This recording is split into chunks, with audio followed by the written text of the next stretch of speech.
제가 고양이와 카라와 함께 보냈던 그 여름이 제가 매일 고양이를 안고 추르를 주면서 그 고양이와 소통하려고 노력했던 그 시간이 저한테는 지나고 봤더니 굉장히 좀 경이롭고 애틋하고 그렇게 뭉클했던 그런 시간이었던 것 같습니다. 제가 그 즈음에 그렇게 여름을 통과하는 과정에 SNS에서 어떤 영상을 보게 되었는데요. 한 무리의 청년들이 방역복 같기도 하고 위생복 같기도 한 그런 옷을 입고 종돈장, 돼지를 번식하는 종돈장에 잠입해서 아기 돼지를 구조해서 나오는 그런 영상이었습니다. 유튜브에서 DXE를 검색하시면 공개구조 영상이 올라와 있는데요. 그 영상 되게 짧은데 되게 좀 서정적이에요. 그 종돈장이라는 곳이 어디냐면 이 돼지들이 어미 돼지가 계속 갇혀서 임신을 하고 출산을 하고 그것을 반복하고 새끼 돼지들이 태어나는 곳이에요. 그래서 새끼 돼지들이 3주간 어미젖을 먹고 그러다가 다시 이제 다른 곳으로 분리되어서 크게 되는데요. 그러다가 6개월 뒤에 도살이 되는데 그 종돈장을 들어가서 수많은 돼지들, 수백 마리의 돼지들이 있는 곳에서 이 아기 돼지를 구조해 나오는 그런 영상이었습니다. 그때는 제가 그 의미를 제대로 알지는 못했는데요. 저한테는 사실 이 영상이 이 공개 구조가 하나의 이미지로 남아있는데 그것이 이 마지막 장면이었어요. 돼지를 안고 나오는 그 영상이었는데요. 제가 카라와 함께 이런 자세로 매일매일 잠시 만나서 추르를 먹으면서 내가 이 고양이를 잠깐 살짝 만지고 이 고양이도 그 시간만큼은 저를 견뎌주고 그러는 시간을 보냈었거든요. 그래서 저한테는 돼지를 안고 나오는 이 장면을 보면서 저는 그런 생각을 했어요. 아, 따뜻하겠다. 아, 부드럽겠다. 아, 그리고 애틋하겠다. 그리고 무섭겠다. 제가 고양이를 안고, 내가 이 고양이랑 앞으로 20년을 살아야 되는데 건강하게 내가 잘 할 수 있을까? 이런 생각을 하면 좀 무서운 마음이 있었거든요. 그래서, 저렇게 돼지를 데리고 나오는 것 애틋하겠다. 근데 동시에 되게 무섭겠다. 이런 생각도 좀 들었고, 굉장히 좀 뭉클한 느낌 같은 것이 있었습니다. 제가 그 고양이를 매일 안고, 마치 제가 고양이가 된 것 같기도 하고 이 카라의 엄마가 된 것 같기도 하고 그런 시간을 보낼 때였는데 사실 되게 이 종돈장이라는 곳이 되게 잔혹한 시스템을 갖추고 있거든요. 돼지를 움직이지 못하도록 가둔 채로 계속 인공수정을 시키고 그 과정은 어떻게 봐도 강간인데요. 정액을 이렇게 강제로 주입하고 임신이 될 때까지 그것을 계속 반복하고 그리고 임신이 되면 더 움직이지 못하게 이렇게 틀에 가두고 그렇게 몇 개월을 보내고 새끼가 태어나도 새끼가 아주 작기 때문에 그 새끼를 이 거대한 어미 돼지가 밟아서 죽일 수도 있다는 이유로 또 여전히 어미 돼지를 가둬놓고 그 갇힌 어미 돼지 옆에서 자그마한 아기 돼지들이 그 어미 젖을 먹으려고 어미 젖을 찾으면서 막 기를 쓰고 하는 그런 것이 그 영상 안에 쭉 나와요. 그 거대한 공장 안에 이 수많은 어미 돼지들이 그렇게 갇힌 채로 묶인 채로 누워있고 그 옆에 새끼 돼지들이 있는 곳에서 기적같이 하나의 생명이 구조되는 그런 영상이었습니다. 근데 저는 사실 이걸 보면서 내가 저 느낌 알지? 이런 생각을 많이 했던 것 같아요. 네, 그러다가 얼마 있다가 또 이런 시위를 보게 됐습니다. 역시 유튜브에서 SNS에서 보게 됐는데요. 한 무리의 청년들이 이번에는 이마트에 등장을 했습니다. 영등포 타임스퀘어 지하에 있는 이마트라고 하는데요. 성큼성큼 이마트 안으로 들어가더니 정육 코너로 막 직진을 해서 거기서 빠르게 도열을 합니다. 그래서 이들이 빨간색 그 포장된 고기 위에 하얀색 국화꽃을 이렇게 올려요. 그래서 그걸 보면서 제가 설마 저 사람들이 뭘 하려는 거지? 설마 이러면서 되게 좀 불안하게 봤는데요. 아니나 다를까 그들이 이제 그렇게 하고 나서 아주 빠르게 도열해서 아주 진지하게 노래를 합니다. 어떤 노래를 하냐면요. 이런 노래였어요. 가사는 이렇습니다.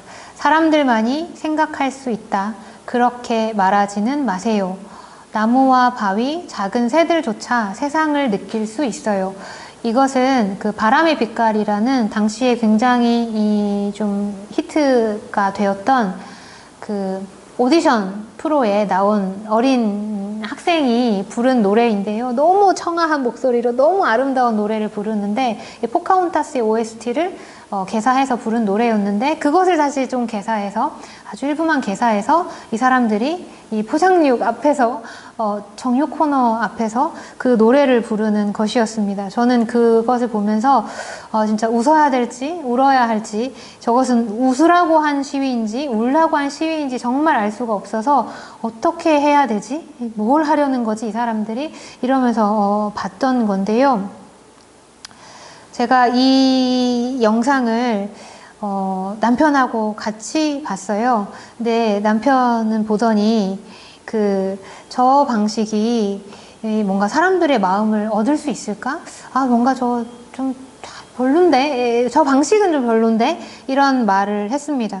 근데 저는 그것이 굉장히 낯설고 한편으로 좀 불편하고 뭔가 우리를 조롱하려는 것인가? 이런 생각도 들고 그렇지만 그럼에도 불구하고 저희는 장애운동이 굉장히 사람들을 불편해하게 하는 대중들을 불편하게 하는 도로 점거하고 막 기습 점거하고 지하철 버스 막 철로 점거하고 막 다 잡혀가고 얼마나 바쁜 시대예요. 그런데 지하철 막고 막 이런 시위를 하면서 저희가 이동권을 요구하는 시위를 많이 해왔었기 때문에 이들의 이 방식, 그러니까 일상의 현장에 난입하는 방식, 그런 방식이 무엇을 원하는지, 무엇을 말하고자 하는지 그런 것들이 좀 저한테는 느껴졌던 것 같습니다. 그래서 세상 사람들이 다 욕해도 그래도 장애운동 했던 나는 욕하면 안 되는 거 아닌가? 나는 저 마음을 이해할 것 같은데 그런 생각을 하면서 봤던 것 같습니다.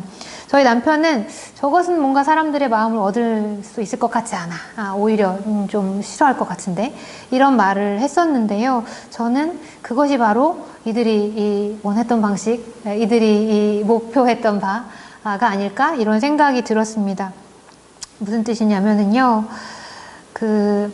이 사람들은 어떤 정보를 주고 싶은 것이 아니구나. 이 사람들은 뭘 설명하고 사람들을 설득하고 싶은 마음이 없구나. 뭔가 토론하고 싶은 마음이 없구나. 이 사람들은 지금 어떤 질서에 지금 도전하는 것이구나. 보이지 않는 질서가 있는데 아무리 말해도 사람들이 알아듣지 않으니까 이 질서를 자기 몸을 던져서 자기 몸을 부딪혀서 그 질서를 보이게 하는 거죠. 여기에 무언가가 있다. 이런 것을 보여주고 싶어 한다는 것을 저는 좀 느꼈던 것 같습니다.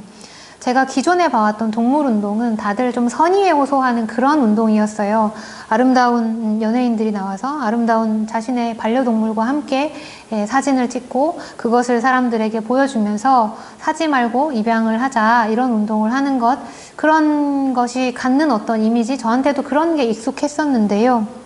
그리고 아무튼 비건이란 책도 읽었고 고기로 태어나서라는 책도 읽었고 그래서 그 문제가 무엇인지도 알고 있는데 이들이 보여주는 이 방식은 저한테도 굉장히 좀 낯설고 굉장히 좀 불편한 감정도 생기고 그랬던 것 같아요. 그래서 이 사람들이 원하는 것은 우리의 선의에 호소하는 것이 아니라 정의에 호소하는, 정의를 요구하는 것. 그러니까 무엇인가 잘못되었다는 것을 아주 공격적으로 분노에 차서 말하고 있다는 느낌. 이 사람들이 원하는 것은 평화가 아니라 불화이구나. 그러니까 이 사람들은 지금 싸우러 왔구나. 이런 생각이 저는 많이 들었습니다. 마치 좀 도시에 침입한 게릴라들 같은 느낌? 그런 느낌이 있었습니다. 그래서 이 사람들이 대체 무엇을 본 사람들일까? 무엇을 보면 저렇게 과격하고 한편으로 급진적인 어떤 시위를 할 수 있을까? 그래서 저는 좀 이 사람들이 본 것을 좀 찾아다녔어요. 그랬더니 이 사람들이 알고 봤더니 그 앞에 그 종돈장에서 아기 돼지를 구조한 사람들이더라고요. 저는 사실 그 구조한 영상을 봤을 때만 해도 이게 딱히 무슨 운동인지도 몰랐고 이 사람들이 무슨 목표로 이러는지도 사실 잘 관심 있게 보지 않았었거든요. 저한테는 그게 이미지로 되게 서정적으로 남아 있었는데 알고 보니까 이 사람들이 바로 그 돼지를 구조한 사람들, 그리고 현행법상의 절도를 한 사람들, 돼지를 훔친 사람들이었습니다. 그리고 이 사람들은 또 제가 따라가 봤더니 도축장에 매주 가서 도축장으로 끌려 들어가는 그 돼지들, 소들과 닭들에게 이 물을 주고 감자를 주고 수박을 주기도 하면서 그들의 소리, 고통의 소리, 그리고 그들의 얼굴을 찍어서 동영상으로 찍고 사진으로 찍고 그들의 소리를 담아서 이것을 이 단절된 도시로 계속 전송하는 그런 일들을 하는 사람들이라는 것도 알게 됐습니다. 사실은 포장된 고기 앞에 서서 음식이 아니라 폭력입니다, 이렇게 말하는 것이 굉장히 부적절한 곳에 와서 말한 것 같지만 사실은 이들의 어떤 길을 따라가 보면 가장 적절한 곳에 와서 가장 적절한 말을 했기 때문에 이렇게 좀 사람들이 뭐야 이게 무슨 일이야 라고 관심을 갖고 보기 시작했다고 생각해요. 이 분들이 되게 과격해 보이는데요. 사실은 아주 비폭력적인 그런 시위입니다. 정말로 노래를 부르는 것이고요. 그리고 구호도 음식이 아니라 폭력이다도 아니고 음식이 아니라 폭력입니다, 깍듯하게 꼬박꼬박 존댓까지 하시는 굉장히 좀 점잖으신 분들인데요. 그래서 이렇게 왜 과격해 보일까? 이 사람들이 왜 이렇게 과격해 보일까? 노래하고 아주 비폭력적인 방식을 택한 이들이 대체 왜 그렇게 과격해 보일까? 라는 걸 생각해 보면 그것은 이 분들이 우리가 모두가 약속한 어떤 선을 무참히 아주 가볍게 넘어버렸기 때문에 이들이 그렇게 과격하게 느껴지는 것 같아요. 만약에 이분들이 이 똑같은 피켓을 들고 동물들이 학대를 당하는 어떤 사진, 동물 학대에 반대합니다, 혹은 서명을 부탁합니다, 이런 어떤 피켓을 들고 길거리에서 캠페인을 했다면, 공원에서 캠페인을 했다면 저는 그 분들을 이렇게 유심히 보지 않고 아주 무심하게 지나쳤을 것 같아요. 왜냐하면 저는 동물을 학대한 사람이 아니거든요. 그렇게 알고 있었고 그렇게 생각했거든요. 그것은 그냥 좀 좋은 사람들이 더 연민을 많이 느끼는 사람들이 하는 일이라고 저는 생각하고 넘어갔을 것 같습니다. 그렇지만 그들은 똑같은 그 피켓을 들고 똑같은 구호를 들고 모든 동물이 자유로울 때까지라는 그 똑같은 구호를 들고 어디를 갔냐면 롯데리아를 가고 베스킨라빈스를 가고 이마트로 들어간 것입니다. 이들이 문 바깥에서만 섰어도, 문 바깥에 서서 이 구호를 외쳤어도 사람들은 그렇게 그들을 이렇게 지지하면서 당신들 맞습니다, 이렇게 생각했을 것 같아요.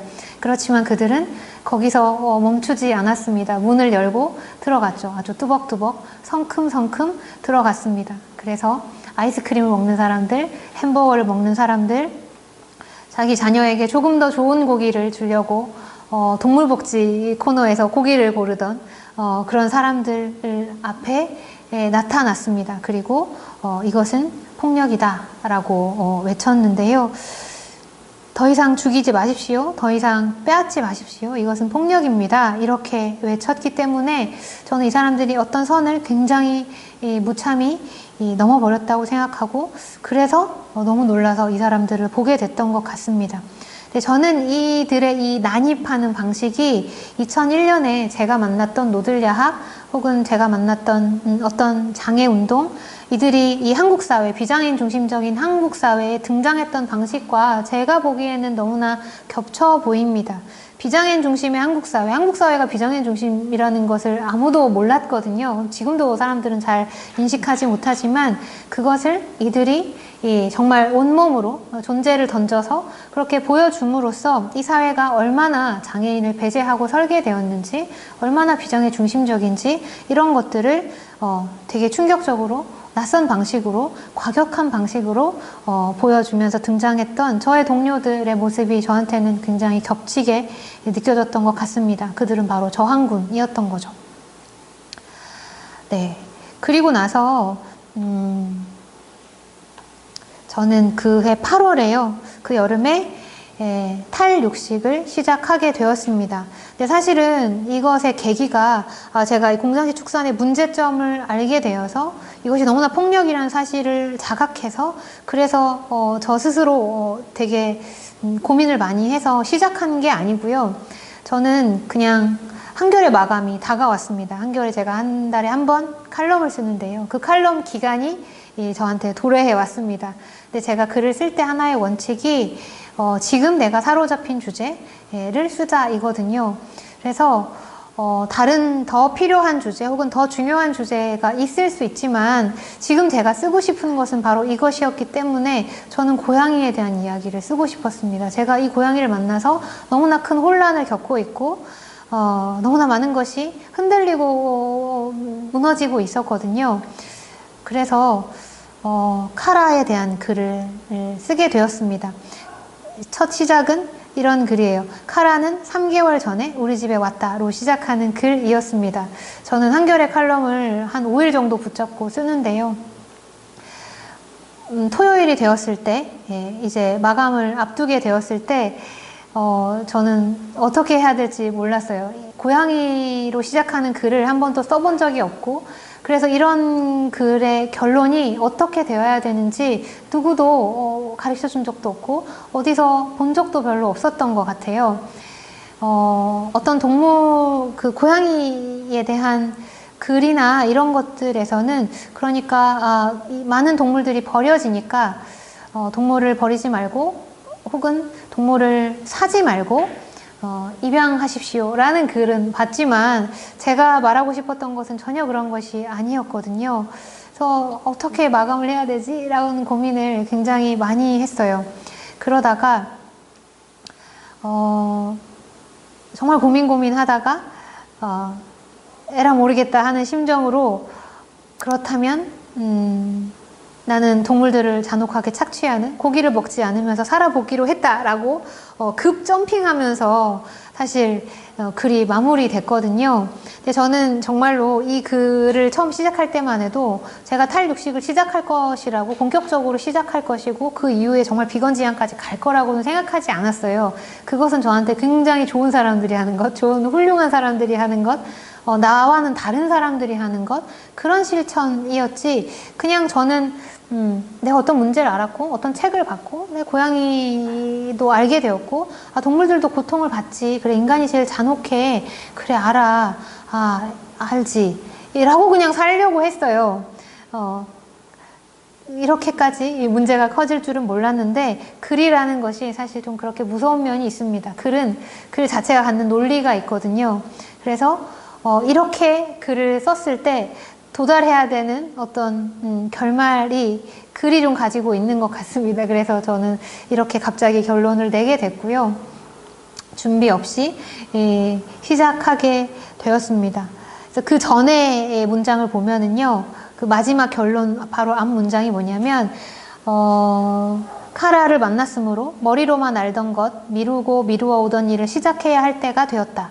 인간도 동물이란 감각을 일깨우는 것, 모든 살아있는 것들은 살고 싶어 한다는 것을 잊지 않을 것. 나는 동물들을 잔혹하게 착취하는 고기를 먹지 않으며 살아보기로 했다. 이런 문장인데요. 사실은 이 문장을 제가 다 이해하고 믿었냐 하면 전혀 그렇지 않습니다. 저는 20년 전으로 돌아가서 모든 인간은 평등하다, 장애인도 인간이다, 그러므로 모든 권리가 보장되어야 된다 라는 구호를 들었지만 그것을 진심으로 이해했냐 하면 아닌 것 같아요. 저는 그것을 이해하는데 20년이 걸렸고 아직도 저는 다 믿냐 하면 아닌 것 같다는 생각을 종종 하는데요. 그것보다 더 놀라운 구호, 그것보다 더 충격적인 구호, 인간도 동물이다, 동물도 동물답게 살 권리가 있다, 이런 것을 제가 믿었냐고 하면 그렇진 않은 것 같습니다. 그렇지만 제가 동물과 함께 살게 되었고 이것이 문제가 있다는 것도 알게 되었고 알게 되었기 때문에 그저 좀 흉내라도 내야겠다, 따라해야겠다, 따라서 말해야겠다, 이런 마음이었던 것 같습니다. 그래서 아직 제 입에 익지 않은 어떤 구호를 외친 느낌이어서 사실 저는 이 글을 쓸 때 저의 좀 그 민망함 같은 것이 아직도 저한테는 좀 느껴지는 그런 글입니다. 이렇게 탈육식이라는 것을 시작하게 되었는데요. 그러면서 그렇다고 해서 갑자기 어느 날 갑자기 고기가 안 먹고 싶어지는 것이 절대 아니잖아요.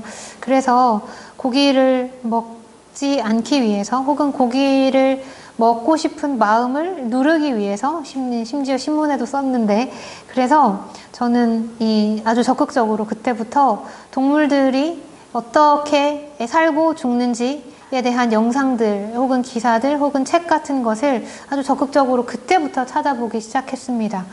말 그대로 판도라의 상자를 열었고요.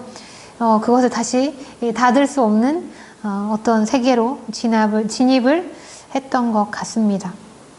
많은 영상을 보았는데요. 그 중에 몇 가지만 소개해 드리도록 하겠습니다. 이 원숭이는 독일의 제약회사에서 원숭이를 이렇게 묶어놓고 완전한 고문틀이죠. 완전한 고문틀에 묶어놓고 주사로 어떤 약물을 계속 주입하면서, 맨 처음에는 약물을 주입하기 전에는 바이러스로 고의로 어떤 병을 주입시켰겠죠. 그리고 나서는 계속 자기들이 만든 검증되지 않은 이제 검증이 필요한 약들을 인간의 안전과 건강을 위해서 동물들에게 하는 거죠. 실험을 계속 하면서 이 동물들이 어떻게 병들어가는지, 어떻게 죽어가는지, 어떤 위험이 있는지 이런 것들을 계속 관찰하고 쓰게 되는 거죠. 그렇게 해서 발명된 검증된 약을 우리가 먹는 것입니다. 이것은 동물 단체가 잠입해서 아까 그 새벽이를 구조한 돼지를 구조한 사람들처럼 현행법을 분명히 위반했을 거예요. 잠입해서 촬영해서 이렇게 세상으로 전송을 하고 이제 그것이 뉴스가 되는 그런 것입니다. 그리고 또 다른 제가 밤마다 생각나는 장면 중에 하나인데요. 주저앉은 소입니다. 낙농업에서 굉장히 흔하고 사실 낙농업의 하나의 과정이고 공정입니다. 주저앉은 소라는 것은, 이 소는 이제 젖소라는 것이 그냥 가만 태어나서 바로 젖이 나오는 우유가 생산되는 그런 것이 아니라 소도 임신을 해야 돼요. 그래서 성장이 되고 나면 임신을 시키고 나서 소는 임신 기간이 인간하고 똑같아서 9개월, 10개월 이런데요. 그 10개월 동안 임신이 된 채로 또 아주 좁은 곳에서 가두어져서 살다가 새끼를 낳습니다. 새끼를 낳으면 새끼에게 젖을 줄 수가 없어요. 왜냐하면 그 젖은 인간이 먹어야 하기 때문이에요. 그래서 새끼를 빼앗습니다. 그래서 이제 새끼를 낳아서 젖이 나오기 시작한 소를 착유라고 해요. 네, 젖을 짠다 이런 뜻이죠. 그렇지만 저는 그 말이 참 웃기다고 생각하는데요. 젖을 착취하는 거죠. 착유 과정이라고 하는데 이것을 하루에 2번씩, 3번씩 하게 됩니다. 이 기간이 끝나면 또다시 임신을 하게 되고 또다시 그 과정을 밟게 되는데요. 이것을 3년 정도 하면 몸에 있는 칼슘이 다 빠져나가서 소는 주저앉게 된다고 해요. 그래서 2009년에 광우병 파동이 있을 때 우리는 주저앉은 소에 대한 어떤 공포 같은 것을 많이 봤었는데, 뉴스에도 나오고, 그래서 미국의 그 공장식 축산하는 곳에서, 낙농업을 하는 곳에서 이 주저앉은 소를 살아있는 채로 도살장에 보내려고 계속 전기봉 같은 것으로 어거지로 막 일어나게 해서 도살장으로 집어넣는 이런 영상들이 뉴스에 많이 나왔어요. 그래서 이렇게 위험한 소, 이 광우병에 걸릴 수 있는 그런 소가 한국으로 수입되는 것이다. 한국인의 어떤 국민의 안전, 건강 이런 것들이 위협을 받게 된다. 이런 것은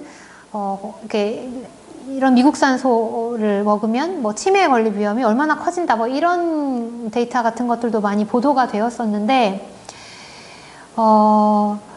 네, 그렇죠. 그렇지만 사실 낙농업에서 공장식 축산 안에서 주저앉은 소라는 것은 너무나 당연하고 필수적인 그런 과정 중에 하나입니다. 그래서 이 묶인 채로 일어날 힘도 없고 도망갈 힘도 없는 이 소가 이 쇠사슬로 묶여있는 이런 영상, 그리고 새끼를 빼앗긴 어미소가 이 새끼를 빼앗아서 트럭에 싣고 막 달려가는 그 트럭을 어미소가 막 쫓아가는 그런 영상, 그리고 막 끊어질 듯이 몇 날 며칠을 우는 그런 영상, 이런 것들을 좀 보게 되었습니다. 그래서 그 동물다운 삶을 모두 다 빼앗고 짐승처럼, 소위 말하는 짐승처럼 인간이 그렇게 만들었죠. 그래서 그렇게 살고 있는 동물들의 이야기를 많이 읽게 되었고 많이 찾아서 보게 되었습니다. 사피엔스의 저자 유발 하라리는 공장식 축사는 인류 역사상 최악의 범죄라고 말했는데요. 제가 본 그 모든 영상들, 그리고 유튜브에 보면 너무나 쉽게 찾을 수 있습니다. 그리고 동물권 책은 아주 많이 있습니다. 외국에서 잘 쓰여진 책들도 많이 번역이 되어 있고요. 그래서 그런 책들 보면 바로 들어갈 수 있습니다. 이 세계가 어떻게 구성되어 있는지. 그래서 너무 폭력적인 것을 보았는데 이 폭력에 그렇다면 이유가 있어야 하는 거잖아요. 이유가 있고 이 폭력에 이름이 있어야 하는데 그게 무엇이냐면 바로 인간 중심주의였습니다. 우리는 인간이고 이들은 동물이기 때문에, 이들은 짐승이기 때문에 인간은 동물을 그렇게 잡아먹어도 되는 것이고 그게 너무 당연하기 때문에, 원래 동물은 그러는 것이기 때문에 인간은 자기가 이렇게 뭔가 이 폭력을 합리화시키고 싶을 때는 어떤 때는 인간이라고 했다가 어떤 때는 막 동물이라고 했다가 그러거든요. 인간이니까 우린 동물을 잡아먹어도 돼. 그리고 원래 동물은 다 그런 거야. 동물은 동물을 잡아먹는 거야. 이렇게 말을 하는 거죠. 그것이 이제 지 마음대로 하는 거예요. 지 하고 싶은 대로, 인간이 하고 싶은 대로. 그것이 인간 중심주의인데요. 저한테 인간이라는 단어는 제가 인권운동의 영역에서 계속 살아왔기 때문에 저한테는 인간이라는 단어가 아주 다르게 다가왔습니다. 장애인도 인간이다 할 때 그 인간, 이윤보다 인간을 할 때 그 인간, 사람이 먼저다 할 때 그 사람, 그 인간이 어떻게 인간의 이름으로 이렇게 잔혹한 폭력을 설계할 수 있지? 이렇게 잔혹한 폭력을 어떻게 자연의 섭리라고 말할 수 있지? 하나도 자연스럽지 않은 것을 어떻게 자연스럽고 어떻게 당연하다고 계속 이렇게 정당화할 수가 있지? 이런 생각을 하게 되었습니다. 저는 그 이전에는 한 번도 해보지 않았던 고민을 계속 하게 됐어요. 그게 뭐냐면 인간이란 뭐지? 인간다운 건 뭐지? 인간적인 건 뭐지? 인권은 대체 뭐지? 예, 이런 것을 계속 고민하게 되었습니다. 저는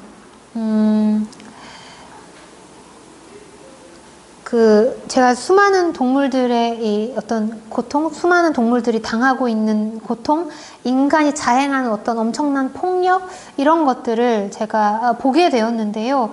이것을 설명할 단어가 없었습니다. 저한테는.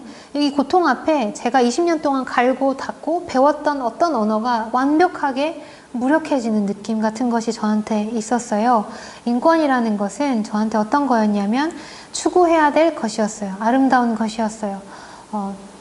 가장 높은 것, 가장 낮은 것, 그리고 가장 넓은 것. 힘은 없어도 현실에서 그것이 보장되든 보장되지 않든 누군가가 고통받고 있을 때, 누군가가 어떤 폭력의 대상이 되었을 때 이 사람에게도 인권이 있어, 이 사람에게도 권리가 있어. 왜냐하면 이 사람은 인간이거든. 인간에겐 다 권리가 있어 라고 말하면 아무도 그것을 부정하지는 않았거든요. 그런데 예, 이게 힘이 없어도 그런 단어가 있었는데 제가 본 어떤 세계는 그것이 없는 거죠. 오히려 인권이라는 것이 아주 적극적으로 사실 선을 긋는 게 있었습니다. 왜냐하면 인권의 시작은 뭐냐면 인간은 동물이 아니다 이거든요. 인간의 이 권리는 어디서 나오냐면 우린 동물이 아니기 때문에 나오는 것이에요. 그래서 그렇다면 동물에겐 그래도 된다는 뜻이잖아요. 저는 장애인도 인간이다라는 말을 그렇게 많이 외쳤지만 그것이 동물이 아니다? 라는 뜻이라고? 여기서 말한 동물이 뭐지? 여기서 말한 인간은 뭐지? 이것을 한 번도 생각해 본 적이 없었어요. 진지하게 해본 적이 없었어요. 네, 제가 나 너무 잔인한 걸 봤어. 나 너무 엄청난 걸 봤어. 라고 말하면서 이렇게 설명을 하면, 돼지가 죽었어. 돼지가 죽어서 마음이 아파. 막 이런 말을 하는데 그게 저 스스로 납득이 안 되는 거예요. 내가 그게 슬프다는 게 내가 슬픈지 아닌지도 알 수 없지만 어쨌든 난 너무 잔인한 장면을 봤고 거기서 어떤 인간이 하는 일을 봤고 그랬는데 그걸 설명만 하면 제가 갑자기 누가 저한테 이럴 것 같은 거예요. 홍은전이 갑자기 착해졌네. 홍은전 갑자기 평화주의자가 된 거야? 이렇게 말할 것 같은 거예요. 사실 아무도 저한테 그렇게 말하지 않았지만 제 안에 이미 긴장이 걸리는 거예요. 이렇게 말하면 사람들이 너 갑자기 애가 된 거야? 순수해진 거야? 이렇게 말할 것 같은 거예요. 근데 왜인지 그런 말은 듣기가 싫더라고요. 그런 말도 듣기가 싫고, 나는 왜냐면 되게 잔인한 걸 봤다고 말하고 있는데 이 사람은 갑자기 나보고 착해졌다고 말을 하니까 다른 말을 하고 있는 거잖아요. 그러니까 말을 하기가 싫더라고. 내가 말을 하면 내가 너무 유치해 보일 것 같고, 내가 너무 순수해지는 그런 존재가 되는 것 같고, 그래서 말을 하기가 되게 싫어졌어요. 내가 본 것을 말하기 어려워졌죠. 그래서 말을 안 하게 됐어요. 뭐라고 표현해야 될지 모르는 그런 경험들을 계속 할 때였는데 이런 장면들을 보게 됐습니다. 그 도살장 앞에 가서 동물들에게 물을 주고 감자를 주기도 하고 여름이니까 시원하게 수박을 주기도 하고 그러던 그 사람들이 돼지 종돈장에 가서 돼지를 훔쳐서 나오고 그러니까 구조를 하고 그리고 롯데리아를 가고 막 이마트 가서 방해 시위를 하고 그러던 사람들이 어느 날 그 도살장 문 앞을 가로막은 거예요. 문 앞을 가로막았어요.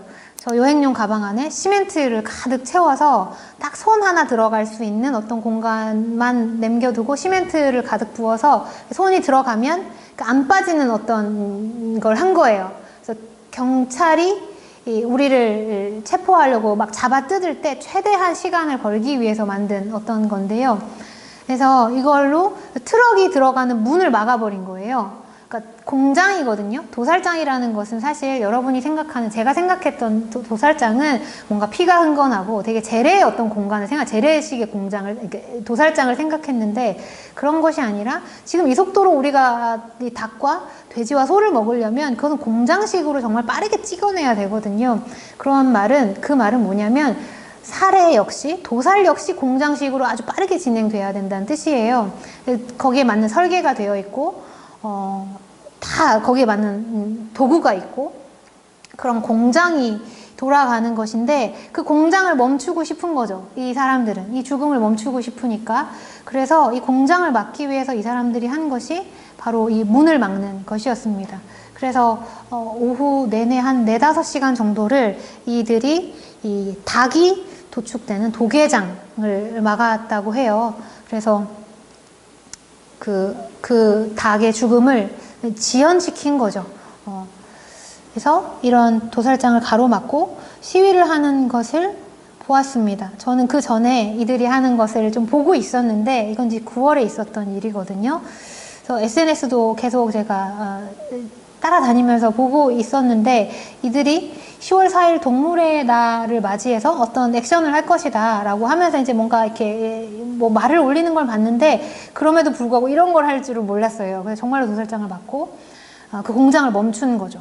네, 공장을 멈추었다는 것을 되게 다른 방식으로 하는 거죠. 인간들이 공장을 멈추는 방식은 파업이거나 이런데 이들은 공장을 멈춰서 동물들의 죽음을 멈추려고 하는 어떤 그런 시위를 했습니다. 그래서 그들의 뒤에 이 동물해방이라는 그 깃발을 제가 봤어요. 요거는 이제 광화문에서 아까 처음 보여드렸던 그 장면인데요. 저는 이 사람들의 뒤에 동물해방이라는 그 깃발을 보고 굉장히 좀 되게 놀랐어요. 놀라고 좀 충격적이고 그리고 되게 감동적이었어요. 저한테는. 왜냐하면 제가 앞에 말씀드렸던 것처럼 내가 뭔가를 봤는데 설명할 언어가 제 교과서에는 없는 거예요. 인간의 교과서, 인권의 교과서 안에는 대체 내가 무엇을 봤는지 설명할 것이 없었는데 이 사람들을 봤더니 이 사람들은 그것을 어떤 식으로든 계속 표현하고 있는 거죠. 동물해방이라는 깃발을 들고. 그래서 저한테 해방이라는 단어는 너무너무 낡고 올드한 단어였어요. 그래서 저거 쓰면 너무 운동권 같아서, 너무 올드한 운동권 같아서 쓰지도 않는 말이었거든요. 인간해방, 여성해방, 노동해방, 장애해방 운동을 처음 시작했던 저의 선배들은 당시엔 아마 있었을 거예요. 우리는 기존의 운동을 하지 않을 거야 라고 하면서 장애해방운동이라는 단어를 그때 당시에 썼더라고요. 근데 지금은 그냥 장애운동 이렇게 말을 하는데 저희끼리는 이 사람들도 동물해방운동이라는 걸 적극적으로 쓰기 시작한 거죠. 기존에 하던 선배들이 하던 그런 운동, 선배도 아니죠. 이 사람들은 선배라고 별로 인정하는 것 같지도 않고, 우리는 다른 운동을 할 거야. 우리는 당신들과 선을 긋고 우리는 새로운 운동을 할 거야. 이 사람들은 동물복지도 반대하는 사람들이거든요. 동물을 상품으로 쓰고 입고 하는 모든 행위에 반대하는 사람들이고, 동물과 인간의 태도, 이 관계는 잘못되었다. 이것은 처음부터 잘못되었고 우리는 다른 세계를 꿈꿔야 한다라고 하면서 이제 시작된 것이 동물해방운동인데, 이 사람들의 어떤 시위와 그리고 그들 뒤에 있는 동물해방이라는 단어가 그 전에 제가 뭔가 설명하고 싶은데 설명할 수 없었던 그 답답함을 가지고 있던 저한테는 되게 감동적이었어요. 그 깃발이. 저한테 해방이라는 단어가. 한 번도 해방이라는 단어가 이렇게 적절하다고 생각해 본 적이 없어요.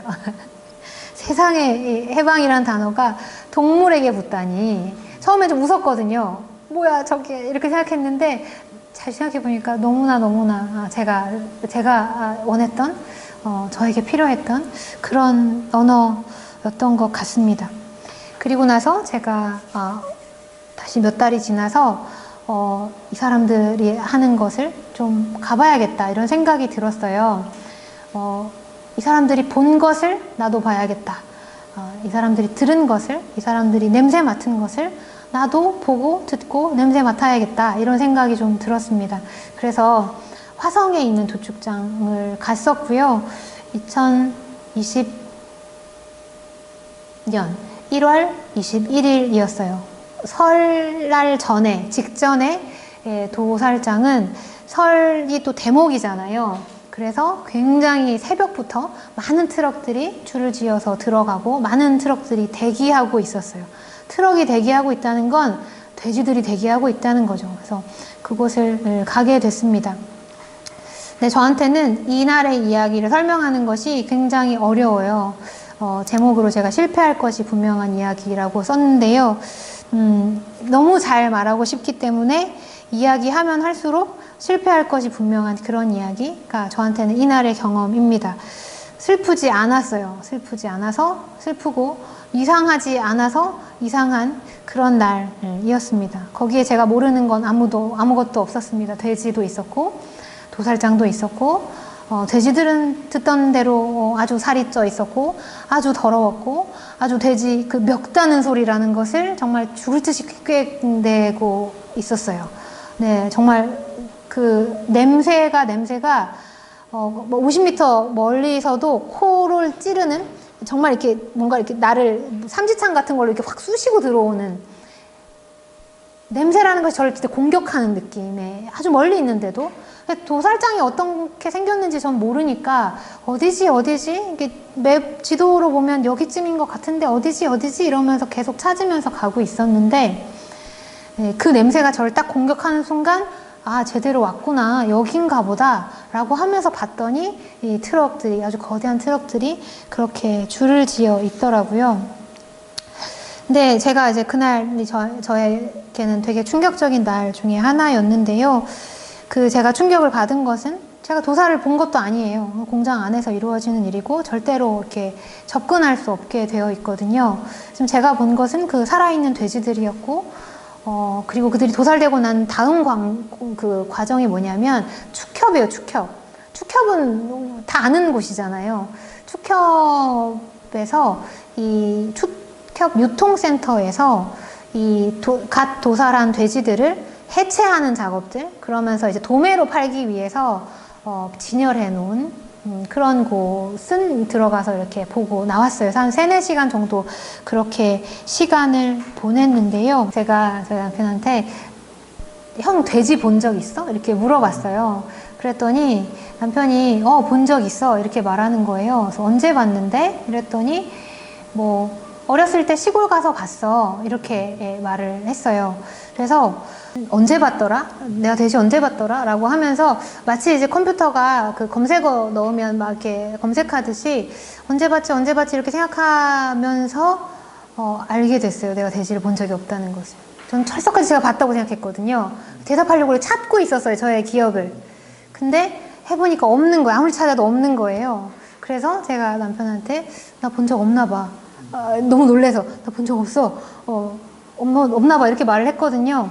그리고 나서 이제 그날 집으로 돌아오면서 저희 남편이 말을 저한테 뭐라고 했냐면 나도 사실 본 적 없었어. 이렇게 말을 하는 거예요. 제가 왜 본 적 있다고 그랬어? 했더니 본 적 있는 줄 알았어. 자기도 철석같이 본 적 있는 줄 알았다는 거예요. 사실 어떤 경험 속으로 들어가 보지 않으면 잘 모르는 것이 있는데 정말 돼지를 내가 본 적이 없다는 것, 본 적이 없으면서 내가 당연히 봤다고 생각하는 것, 그것이 저한테 되게 이상한 경험이었어요. 내가 잘 알고 있다고 착각한 것. 그래서 그날 저는 아주 충격적인 이야기들을 듣게 되었는데요. 그게 뭐냐면 너무 별것이 아닙니다. 그 도살장에서 한 서너 시간을 그렇게 돼지를 보고 유통센터 가서 이렇게 도살된 동물들이 해체되는 것도 이렇게 상품으로 나온 것도 보고, 그리고 나서 온 몸에 그 돼지의 냄새 같은 것을 온몸으로 뿜는 채로 그 옆에 있는 카페로 이동을 했어요. 그리고 돌아가면서 오늘의 소감을 이야기했습니다. 이런 말을 들었어요. 한 20명 정도가 있었는데요. 제가 읽어볼게요. 돼지의 엉덩이에 종양 같은 게 있었어요. 나는 겨우 종이에 손만 베어도 아픈데 얼마나 아팠을까요? 라고 누군가가 말을 했습니다. 그리고 어떤 사람은 이렇게 말했어요. 돼지들이 죽은 날짜를, 저는 사진을 찍는 분이었는데, 매주 와서 사진을 찍는 분이었는데, 저는 돼지들이 죽은 날짜를 파일 이름으로 기록합니다. 43, 518, 416처럼요. 왜 이들은 인간이 아니라는 이유로 이렇게 죽는 것이 당연한 걸까요? 이렇게 말을 하는 사람들이었습니다. 근데 저는 이 얘기를 제가 만약에 바깥에 있었거나 혹은 제가 카라를 만나지 않았다면 저는 이 얘기들을 완전히 다르게 들었을 것 같아요.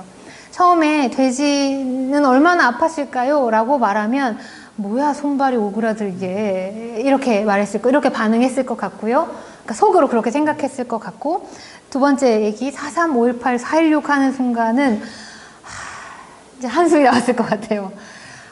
저것은 너무 위험한 말 아닌가? 저것은 너무 위험한 말 아닌가? 혹은 저것은 너무 불경한 말 아닌가? 그렇게 생각했어도 그것은 입 밖으로 내면 안 되는 말 아닌가? 라고 생각하면서, 그치만 뭔가 설명하기도 어렵고 그랬을 것 같아요.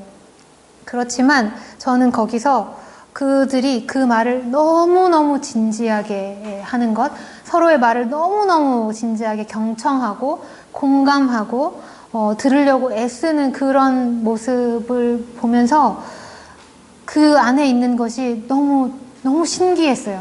내가 이 사람들의 말을 다 알아듣고 있다는 것, 있는 그대로 알아듣고 있다는 것, 어떤 왜곡 없이 이들의 말을 내가 다 알아들을 수 있고 다 공감할 수 있다는 것, 그리고 나는 저 말을 너무너무 하고 싶고 따라하고 싶다는 생각, 이런 것들을 되게 강력하게 속에서 나도 말이 하고 싶어서 막 진짜 웅성거리는 그런 느낌이었거든요.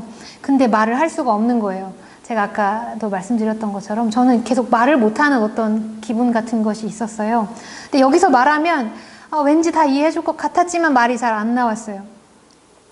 그래서 그 20명 정도 있었는데, 막 이렇게 돌아가면서, 이렇게 고돌이 방향으로 돌아가면서 한마디 이런 것도 아니고, 그냥 말하고 싶으신 분이 말하세요. 그러니까 그냥 다 처음 보는 사람들이었거든요.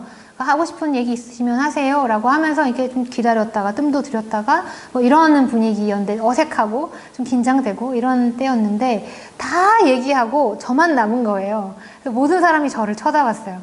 이런 테이블이었는데, 그래서 너만 말하면 돼.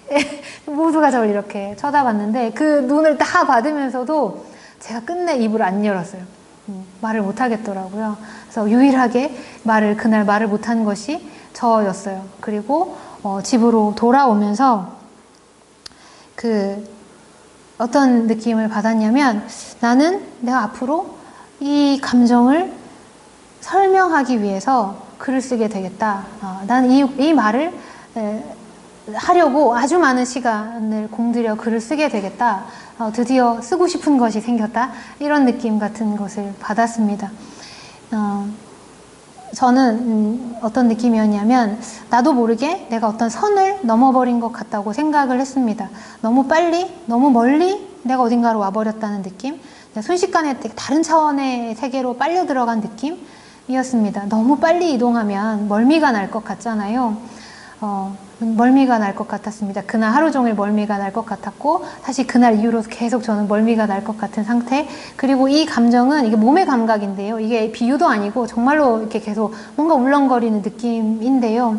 그 느낌은 제가 20년 전에 노드를 만났을 때 너무 좋고 너무 신나고, 그렇지만 저 사람들하고 친해지면 내 인생이 너무 이상하게 꼬일 것 같고, 그래서 가야 되나 말아야 되나 계속 생각하면서 저울질하면서 근데도 너무 가고 싶어하는 그 마음, 이었던 그때 노드를 처음 만났을 때, 장애 해방 운동을 처음 만났을 때 내가 느꼈던 이상한 해방감, 그런 느낌을 그날 제가 하필 또 이름도 화성인데요, 화성에서 돌아오면서 계속 느꼈던 것 같습니다. 그 사람들은 이렇게 말을 했어요. 인간이 동물을 감금하고 강간하고 새끼를 빼앗고 살해하는 것은 그건 당연한 것이 아니다. 우리는 그것을 종차별이라고 부른다. 라고 말을 했습니다. 그 말은 되게 충격적이면서 되게 익숙한 말이었는데요. 생각해보면 익숙했기 때문에 충격적이었던 것 같습니다. 왜냐하면 동물의 자리에 장애인을 놓으면 그것은 제가 20년 동안 무수히 반복해온 말이었기 때문입니다. 우리의 구호는 장애인은 인간이다 였거든요. 그것은 풀어서 설명하자면 장애인은 동물이 아니다 예요. 네. 그래서 이렇게 말하는, 저는 이 말을 너무 하고 싶어서 제 친구들, 다 장애 운동을 하는 제 친구들한테 가서도 말을 못하는 거예요. 여기 가서도 말을 못하고 저기 가서도 말을 못하고, 뭔가 설명하기 위해선 긴 과정이 필요할 것 같은데, 카라도 같이 키워야 될 것 같고, 도살장도 같이 가야 될 것 같고, 책도 봐야 될 것 같고, 이런 경험을 하지 않고 내가 순간 이렇게 뭔가를 말했을 때 우린 다 동물이래 이렇게 말해버리면 내가 뭔가 이 운동에 초를 치는 느낌인 거예요. 그래서 이것을 잘 말하고 싶다는 느낌, 그런 것들을 받았습니다. 그러니까 사실 동물을 억압받는 자의 자리에 처음으로 놓기 시작한 것이었다고 생각합니다. 진짜 마지막인데요. 저는 아까 제가 맨 처음 시작할 때 너는 다시 태어나려고 기다리고 있어 라고 말씀을 드렸는데, 제가 카라와 함께, 저의 고양이와 함께 보냈던 그 여름, 제가 그 고양이를 이해하기 위해서 저를 방 안에 가두면서 고양이의 언어를 이해하기 위해서 굉장히 무진장 애를 썼던 그 시간, 그 친구도 나를 이해하려고 계속 서로 힘 조절해가면서 애를 썼던 그 시간이 저한테는 좀 태아로 돌아갔던 시간인 것 같아요. 그러니까 태아로 돌아갔다는 것은, 이거는 제가 아는 다른 동물운동 하는 사람이 표현한 걸 저한테 제가 따라한 건데요. 그분이 50대 여성분이었어요. 근데 제 글을 보고 선생님 글 너무 잘 봤어요. 근데 선생님 마음 뭔지 알아요 라고 하면서 나는 내가 태아가 된 것 같아요 이런 말을 하셨거든요. 근데 저도 그 선생님 손을 잡고 저 선생님 무슨 말 하는지 알아요 이랬었거든요. 근데 그게 다시 태어나려고 기다리고 있는 시간이 아니었을까. 저에게 한 번도 써보지 않았던 근육, 한 번도 써보지 않았던 어떤 감각, 내가 단절되었던 어떤 감각 같은 것이 열리면서 완전히 새로운 세포 같은 것들이 막 살아나고 열리는 그 시간, 내가 이해할 수 없었던 어떤 존재를 이해하려고 막 애를 썼던 그 시간, 모든 감각이 새롭게 열려 있었던 그 시간이 저한테는 되게 신화적으로 좀 느껴집니다. 왜냐하면 제가 그 뒤에 완전 새로운 세계의 언어를 너무나 빠르게, 옛날 같았으면 절대 못 알아들었을 그 언어를 알아듣게 되었다는 것이 저한테는 정말 나 다시 태어났나? 이런 느낌 같은 게 있었거든요. 이 이미지는, 이 그림은 뭐냐면 반은 곰이고 반은 저인데요. 아무튼 비건을 쓴 김한민 작가님이 그림도 잘 그리시는데, 작년에 동물들의 시국선언이라는 것을 광화문에서 한번 했었거든요. 모두 다 동물 탈을 쓰고 동물이 되어서 이 코로나 시국에 대해서 시국 선언을 하는 거였어요. 그래서 저는 곰으로 했었거든요. 그래서 그때 이제 그림을 그려주신 거였는데, 제가 이 그림 너무 좋아해요. 그래서 저는 내가 그 여름에 이 방 안에 계속 가두면서, 작은 방에 gat히면서 내가 다시 태어나려고 기다리고 있었구나. 그리고 그 뒤에 다시 태어났는데, 어디서 다시 태어났냐면 2020년 1월 21일 내가 도축장 앞에서 다시 태어났구나. 그러니까 내가 한 마리 동물로 다시 태어났다는 느낌 같은 것이 있었어요. 내가 너무 새로운 언어를 막 흡수하고 있는 느낌이었는데, 그래서 내가 그 20명들이 다 성인들이었어요. 멀쩡한 성인들이 돼지가 너무 아픈 것 같아요 라고 말하면서 너무 진지하게 말하는 그 말을 제가 어떤 비웃음도 아니고 어떤 왜곡도 없이 그것을 다 흡수하는 느낌. 그래서 내가 다시 태어났나? 이런 느낌 같은 것이 있었거든요. 이렇게 말하면 저 사람 너무 과도하게 좀 막 오버하는 거 아니야? 이렇게 말할 수 있지만 사실은 그게 별게 아니라 그냥 저는 내가 동물임을 자각한 인간으로 다시 태어났다는 뜻인 것 같아요. 그러니까 인간 동물이 된 거죠. 인간을 인간 동물이라고 생각하는, 수많은 동물 종 중에 하나인 인간으로 생각하는, 나의 동물성을 자각하는 그런 인간으로 태어났다는 뜻이고요. 그것을 자각한 홍은전과 자각하기 전에 홍은전은 저는 되게 다른 존재라고 느낍니다.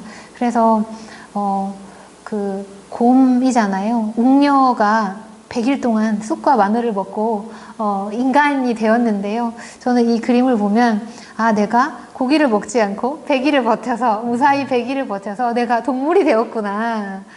내가 동물로 다시 태어났구나. 너무 좋다. 너무 놀랍다. 너무 새롭다. 너무 신난다. 이런 느낌이 있습니다. 그래서 다시 돌아가자면 저는 세 번째 떠나는 과정 중에 있는데요. 내가 어디서 떠나기 시작했고 어디에 도착할지는 잘 모르겠습니다. 잘 모르겠고, 그렇지만 아주 빠르게 떠나고 있는 중인 것 같고요. 20년 뒤에 환갑이 넘은 홍은전은 어떻게 달라져 있고, 그리고 20년 뒤에 이 한국 사회는 이 운동, 20년 전 시작된 이 운동으로 무엇이 조금은 바뀌어 있을까? 그런 것도 좀 기대가 됩니다. 네. 네, 너무 길었는데요. 여기까지 하도록 하겠습니다. 아이고, 들어주셔서 너무 감사합니다.